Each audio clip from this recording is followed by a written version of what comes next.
అందరికీ శ్రీరామనవమి శుభాకాంక్షలు. శ్రీరాముడు వసంత ఋతువులో చైత్రశుద్ధ నవమి గురువారం నాడు పునర్వసు నక్షత్రపు కర్కాటక లగ్నంలో సరిగ్గా అభిజిత్ ముహూర్తంలో అంటే మధ్యాహ్నం 12 గంటల వేళలో త్రేతాయుగంలో జన్మించాడు. ఆ మహనీయుని జన్మదినాన్ని మనం పండుగలా జరుపుకుంటాం. 14 సంవత్సరాలు అరణ్యవాసము, రావణ సంహారము తర్వాత శ్రీరాముడు సీతాసమేతంగా అయోధ్యలో పట్టాభిషిక్తుడైనాడు. ఈ శుభ సంఘటన కూడా చైత్రశుద్ధ నవమి నాడే జరిగింది.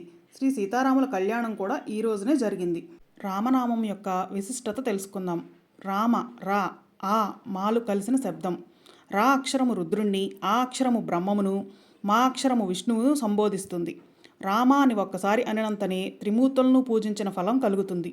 రామ అన్న శబ్దం జీవాత్మ పరమాత్మ స్వరూపమే. రామనామములో రా అని పలికినప్పుడు ఆ శబ్దంలో నుంచి ఎన్నో జన్మల పాపాలు బయటికి పోతాయి. రా అని చూడండి, మీ పెదవులు విడిపోతాయి.